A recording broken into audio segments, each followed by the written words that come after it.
Hello, fellow road trippers, and welcome to episode 11 of the RV Canucks podcast. If you're a new listener, welcome. If you're returning, we're always happy to have you with us. And we are Melina and Dan. Hello. And together with our teen and tween, we talk about all things RV, including tips, travel advice, and tricks to make sure you're getting the most out of your RV travels. We make a point of traveling far. So whether you're in Toronto, Dallas, Calgary, or Washington State, there will hopefully be something that interests you in the show. Today, we are talking about RV resorts, or I guess more specifically, explaining to Canadians what a true RV resort is, what to expect when you stay at one, and why we think they're worth the money. And I guess for our American listeners, you'll discover why there aren't so many RV resorts in Canada. So I guess we'll dive right into it. Dan, why aren't there so many RV resorts in Canada? Well, I think what everybody needs to remember, and we've talked about this before, is that the camping season or the RV season in Canada is a lot shorter. And so best case scenario, it runs from the end of May till maybe Labor Day. If you've got a heater, you can maybe push that a few weeks and get out to Thanksgiving. But what I would tell you is that most of the time, or for most of the year really, those places, those RV resorts are locked up tight. There's nobody in them, nobody's there over the winter, and so there's no revenue. So if you're going to put a lot of money into building a really glamorous RV resort, it doesn't pay to put that in Canada because the owner is not going to make their money back because they can't run that, 10, 11, 12 months of the year to get the revenue back out of it. So, if you've never been down to the US and seen some of their resorts, and we'll talk about it, they are a glamorous sight for sure. I definitely get really excited to go down to a US RV resort. And I think how I would describe it, it's more in tune with having the type of amenities you would find at a 4-star resort as opposed to a normal campground or an RV park.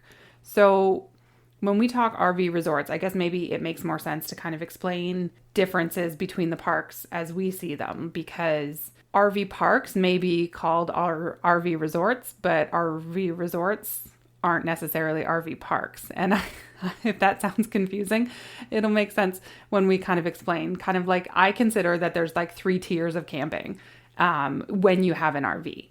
And of course, there's, backcountry camping and canoe camping and all that kind of stuff. But when you're camping in an RV or a travel trailer, you've basically got campgrounds, you've got RV parks, and then you've got RV resorts or like luxury RV properties. So campgrounds is more like what? Provincial park, state park type camping? Yep. And you might have, some unserviced sites. You may have some electrical only sites. Maybe if you're lucky, you can get electrical and water. But generally speaking, I think it's more the traditional type camping. There's not a lot of other facilities. Maybe you'll, get a sports field and some bike riding, but you wouldn't expect to see big fancy pools or games rooms or stuff like that. Right. So the focus is more kind of on the nature aspect of camping. And then you've got RV parks, which, some of them are seasonal, some of them aren't.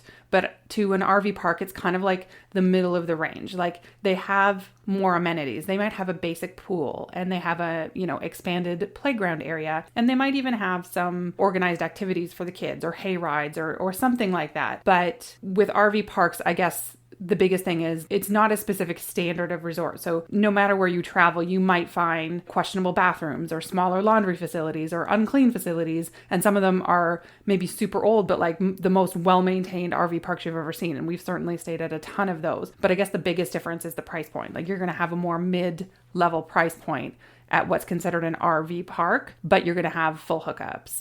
And they really run a big range, and we found that in some of our travels is that they range anywhere from $25 a night right up to $65 a night. And so there's a wide range of services, but like Melina said, just because it's old doesn't mean it's necessarily unclean or run down. Some of the best ones we've been to have been extremely well maintained despite being aged. But one of the reasons we want to talk about this now is that we're trying to set up some of the conversations later in the podcast season where we talk about some of our trips into the US and the planning and help you guys understand better what we're talking about and what you can be looking at when you're getting into some of your RV planning apps and stuff over the winter, that you know a little bit of what to look for when you're into reviews and stuff like that. Mm-hmm. I would say the type of RV resorts, quote unquote, that we stay at that are more of the luxury properties, you're going to find them more in a $70 to like $100 a night and up price point. They are not cost effective to stay at every single time you're going to travel. And certainly, as Dan mentioned, we're actually just going to start a 4-episode series on our recent Route 66 road trip that's going to take you all across the continent and back. And we're going to talk about some of the different properties we stay at. And certainly we definitely wouldn't have been able to afford to stay at some of these luxury properties the entire trip. Like a lot of that was boondocking and, cheaper RV parks or family owned entities. We didn't do a lot of state park or national park camping on that trip because it wasn't the design of that trip for us. But what we did is we strategically picked a couple of places where we knew we were going to spend a few days, not too many days, to kind of have that taste of luxury. There's never enough great days of luxury people out there, which is why I get so excited about them, but they're a great place to recharge and kind of collect everybody together and get set up for the next trip down the highway. Mm-hmm. Some of the things you might want to keep in mind, like I said before, RV resorts are kind of luxury properties, right? You're not going to see dirty bathrooms. You're not going to see broken laundry machines at an RV resort. You're going to see more resort style pools, adult only areas, huge hot tubs, lazy rivers, that type of thing. I guess they're more of a destination as opposed to just a place to lay your head, right? They cater to larger rigs. And some things you might want to keep in mind if you're going to book them is that some of them do have certain policies or certain exclusions. And some of those might be you can't stay there if your trailer is older than a certain number of years. Some of them have minimum length requirements. They don't allow hybrid trailers. They have certain policies about what you can and cannot do on your site. And if that sounds all very snooty and restrictive, I think we've only had one. And I think it was the one in Las Vegas where our trailer had to be newer than 15 years old. And other than that, the only other restrictive policy was that there was 2 of them on the last big trip we took that required us to have the sewer hose support. And that was so that it doesn't kill their grass and you have the right slope and it's not stinky and all that kind of stuff. So we're not sitting here explaining to you that we're snooty two shoes over here and we only stay at fancy resorts. That's not it at all. I mean, there certainly are those resorts out there. We use road trippers extensively,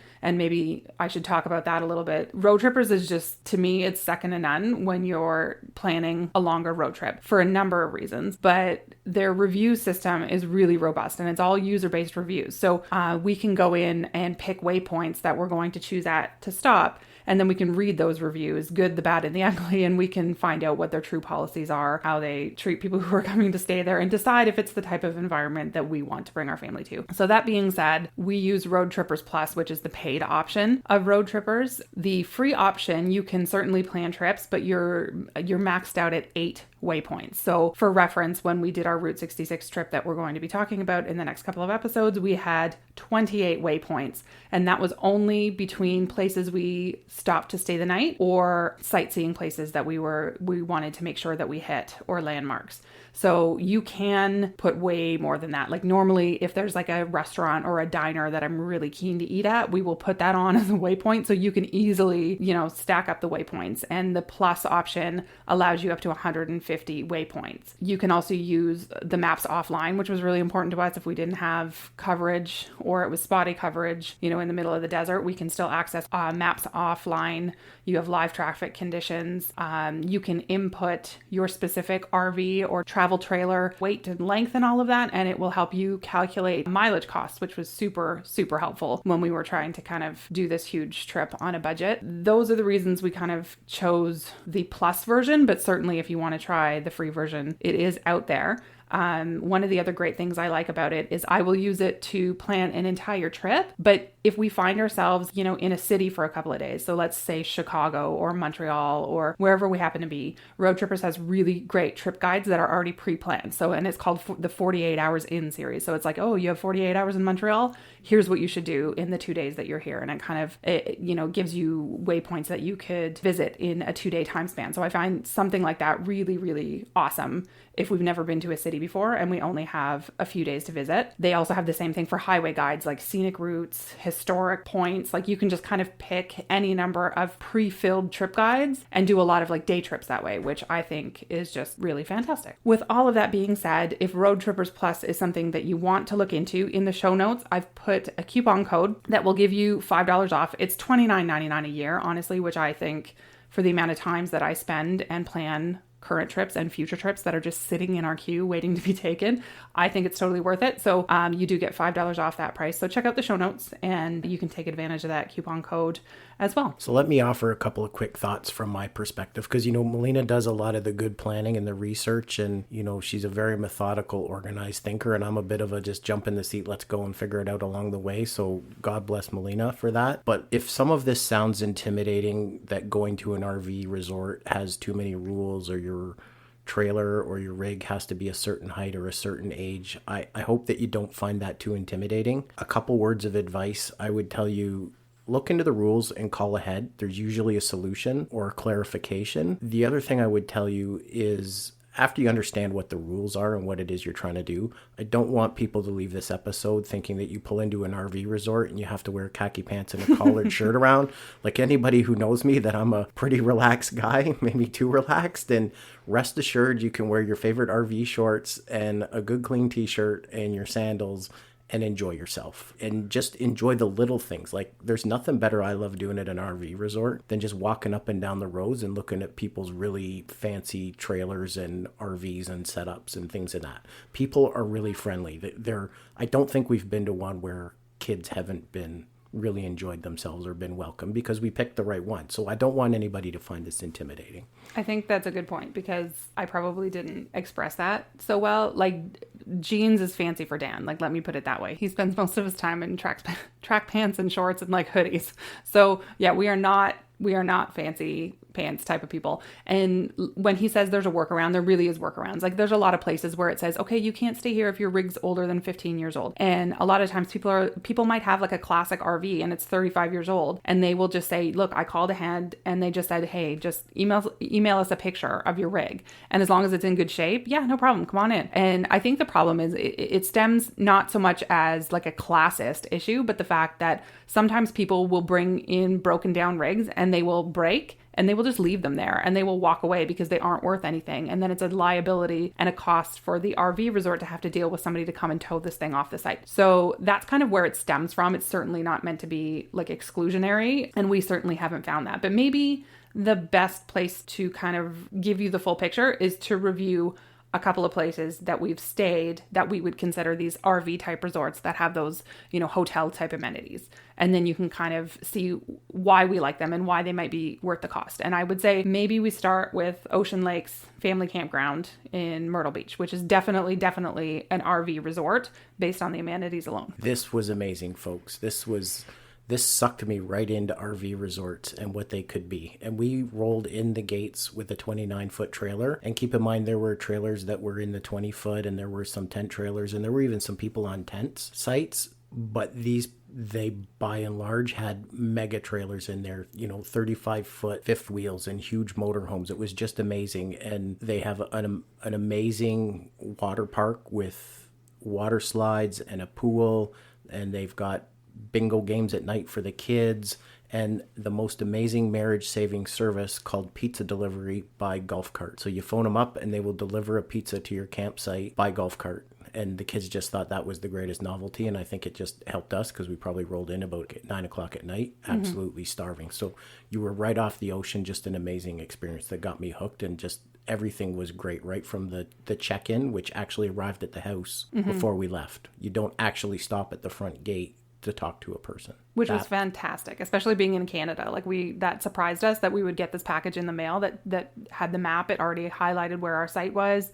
You're basically pre-checked in. They basically say proceed to your site. It was just a really fantastic, really well done experience. And when Dan's talking about pools and water parks and eateries and all that, like, they legit have eateries. They have cafes. They have like a breakfast window. You can go up and you walk up and get a coffee and a breakfast sandwich in the morning, which we did, which is right beside like an outdoor amphitheater stage where they bring in like Polynesian dancers once a week and bands and singers to come entertain people. And back to the pools thing, like, pools plural, like there is a fairly large indoor pool. There's a huge outdoor pool. There was a lazy river. They had like mat racers, where you lay on the mats and like race each other down the water slide. They had other water slides. They had a fairly robust water park, and you're right beside the ocean as well. They have a really good mini golf course, They have a nature center there, a staffed nature center that has like a discovery lab, and they have exhibits and baby alligators and, people to answer your questions and tell you all about the flora and fauna and animal life in Myrtle Beach. Gosh, what else? Yeah, he mentioned bingo. There's an on-site RV service center there. So they do sales, they do service, they do storage. If you have a problem with your RV on your site, they will send a tech to your site to have a look at it. Like these are the type of amenities you talk. Like the laundromat was like a full-scale, like city-size laundromat, spick and span, totally clean, and not very expensive. Like when I compare the prices of doing laundry, and that's it too, is when we stay at some of these RV resorts, that's kind of my stop to do laundry. And I will tell you, the fees for doing laundry at the RV resort we stayed at in Las Vegas was like ridiculous compared to what I paid in Myrtle Beach. So for value for money, definitely there. You can do bicycle rentals. They do like a live church service, a non-denominational church service every Sunday at 9. That's something amenity wise, which we thought was really amazing. So maybe let's skip forward to Las Vegas. So this was the Oasis Las Vegas RV resort, which sounds like a fabulous casino, but location-wise, it was great. It was right on the end of the strip. So we were really close to downtown. It was maybe like, 2 miles from the middle of the strip. Couldn't be more than a 5-minute drive to parking, I wouldn't think. Yeah, it wasn't at all. Again, really good check-in. We would park at and go in, and then they had like a service, I guess they call it the clubhouse, but that's where we checked in. And inside there was like a mini casino, and there was a restaurant and a bar and a full business service center. And then they had, a market with gifts, with RV supplies. They had one of the most amazing pools I think we've ever experienced. And there's actually a couple of them. One was like a family pool with a 0 entry beach access. Then there was an adults only section of the pool and hot tub, but there was palm trees everywhere. It was lit up at night. Like, it was probably one of the biggest pools I think we've seen at an RV resort, and really, really well done. What am I missing in Las Vegas? I think what I really remember about that, not only being clean and just a great experience and a chance to recharge, is that it wasn't a party resort. It was quiet enough to relax, but it wasn't so quiet that you couldn't have a little bit of fun. And I think it was just a really great experience. Mm-hmm. Oh, horseshoe pits. They had regulation horseshoe pits and a regulation bocce ball court, which I thought was kind of cool. And they had like a hall there. Like Saturday, it was kind of awkward because they have street names like Marrakesh and Tangiers and like very, desert themed streets. And we were right off the pool area. So we would kind of leave our site, walk across the street into the pool area. But where we entered the pool, the gate where we entered the pool was right in front of like these massive windows of the hall. And so we're walking by literally in our flip-flops and like half naked with our bathing suits on, and somebody's having their wedding reception at the hall, which was a little awkward because it was like, oh, people are dancing and staring at us and we're like barely clothed and this is really weird. So we took a different way back. But these are the types of amenities you're going to find at some of these resorts. They have like meeting spaces and things like that. One of the best breakfasts I think we've ever had was at that place. I think it was like a $4.99 breakfast, and they brought us a huge carafe of coffee, and it was basic bacon and eggs, but it was super tasty. The guy was super kind, our server. We sat at the bar because they were really busy, and he talked to the girls. He gave us tips on like what to do in the area. It was really good service, a really good place to stay, especially when you're stuck in the middle of the desert in 100 plus degree heat in the middle of the summer. It was a good place to cool down. And really family friendly. You really think about maybe the shadier side of Las Vegas, but this was a really family friendly kind of place to go to. Mm-hmm. Maybe we should talk about, and maybe we'll touch on this a little bit, but Fort Wilderness, because we will do a separate episode. I think Disney's Fort Wilderness Resort and Campground is kind of the epitome of that type of lifestyle environment. And I think it deserves its own episode because there's so much to cover. But what are some of your favorite things about that kind of set it apart? I think once again, for me, the ease of check-in and setup is really important. That was a really great experience. I think it's probably got a little bit more privacy, it felt like, than maybe some of the other places that we've stayed at in the past that, mm-hmm. They're trying to maximize the number of people that they can get in camping, but I still felt like we were in a bit of a secluded spot relative to some other RV resorts. But I really also don't want to spoil some great stories down the road. Mm-hmm. So luxury amenities. So Fort Wilderness, let's say, like they have their own ranch, they have horse riding, they have, the golf cart rentals, which you kind of, I think, are an essential if you want to see the entirety of the campground because it's that big. They have cabins, they have, marshmallow roasting at the fire every night, they have dinner show reviews, they have probably some of the best gift shops and pools. I mean, it is Disney, so they do it up. Great transit links. You are there and you feel like you're in the wilderness, which is amazing because I'm not sure how many sites are in there. We have to look that up, but there is a lot of loops and there is a lot of sites. But again, like Dan said, they really consciously try to put a lot of trees between the sites. So there's a lot of, shade and there's a lot of separation, even though you might only be 10 feet from your neighbors. So I don't know. I mean, I don't know if that helps kind of. Here's my advice. Without spoiling Fort Wilderness and Disney, if you're not sure about going to an RV resort, but you want to try it out, and you don't want to be disappointed, but you want a pretty good idea that you're going to get a good, consistent experience, then maybe this is a good spot to dip your toe in the water and give it a try at this place for 1 or 2 nights. Because Disney is a huge corporation, a great brand name, who knows how to deliver service. And you don't even have to go to the parks. If you don't want to go to the park, you don't have to see Cinderella. You don't have to go to Epcot. If you just want to go and try this out, just go there and do that. That can be a great experience just in itself. And I think maybe in the show notes, and again, if you're not following us on Instagram or Facebook, maybe do so. On both of those platforms, we're just at RV Canucks because we do share a lot of our photos from our trips there. And certainly as we head into the next 4 episodes of our Route 66 journey and how we did that in such a short time frame, we'll share some of the pictures from those trips. So that's probably the best place to go for that.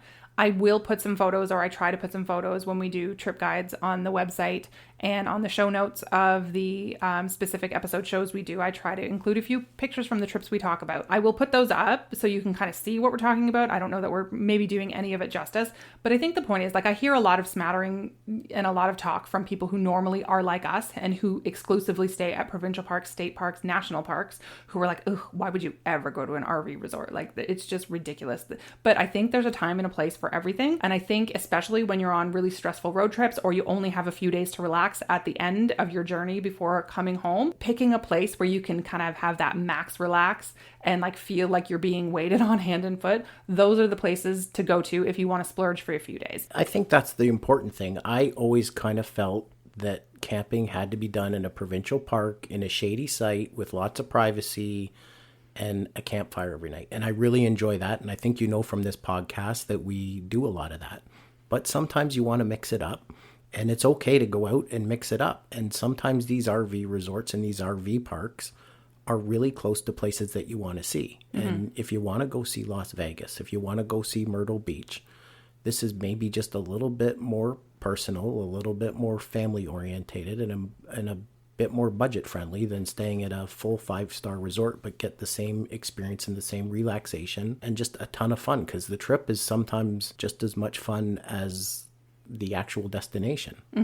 And I think too, like the same could be said about KOAs, right? There's 3 levels of KOAs. And before we were like so anti KOA. It's like, no, that's not camping. That's not, but again, everything has a time and place. So like KOAs have journeys, which are like close to highways, which are great to lay your head overnight. They have holidays, which is kind of like that RV park middle of the road where they have more amenities. One we've stayed at a couple of times is the KOA holiday in Niagara Falls. And that's a perfect place to visit the Niagara region. Has more than just, it has a couple of pools, but they're basic pools, has like an enhanced playground, and it has, an outdoor bar and grill, things like that. But then there's also the KOA resort class, which is kind of more trying to lean towards what we're talking about today, where you have more like staff activities, on-site food services, meeting space, all of that kind of enhanced level, larger laundry facilities, maybe some cabins, things like that. So if you look closely, like a lot of the places that you're used to are going to have those different levels. But like we said, they're not so prevalent where we live because they're not making the money from it all year round. So it's a lot of money to put into something where your operating season is only a couple months long through the year. But that's the review. I guess you so fancy, Dan. Let me give a couple other random thoughts. We talked a lot about RV resorts, but I want to put a strong plug in for RV parks. The important thing to remember about an RV park is there is a wide range of RV parks. And one of the things that we've learned, and we'll talk about this in the future, is that especially in the United States, they are a convenient spot where you're traveling down the highway to pull over after dinner, hook up, get everybody rested, eat, cleaned up, and move down the highway without getting off the highway too much. So they've always gotten us where we need to be. My other thought I would like to offer everybody is, we talked a lot about RV resorts, but we probably only stay there 1 or 2 nights in a row. So the RV park gets you to the RV resort. The RV resort is a luxury because we don't do it all the time, but it's a chance for everybody to recharge before you make your next bound down the highway. But what I would tell you, and I tell this to people lots, is if you're going somewhere, you're probably only there for 2 or 3 nights. And if it's a really bad campsite, at the end of the day, it doesn't really matter. You don't ever have to go back to it, so don't worry about it. Just enjoy the time that you have with your family, take it easy, and move along, because I don't think we've ever stayed anywhere where we felt unsafe. Probably places we're not going to go back to, but I don't get too wrapped up about having the absolute perfect experience, because, you've got your own trailer, your own rig, and everything that you need is inside there. And to that note, then I would say, remember to go on Road Trippers and add your review. Even if you're using the free version of Road Trippers, you can go on, you can leave reviews. And here's my rule of thumb when you're leaving reviews. If you have a specific issue, contact the RV park, the campground, the restaurant, whatever it was, contact them directly, and chances are they're going to make it right for you. If you have an overall opinion on it, whether it's good or bad, or maybe you wouldn't return and why, but it's not targeted to a specific negative incident, then that's the type of things you're going to put on the review, because that's what people are going to find helpful. They don't want to hear like one person in the office was rude to you on this specific day.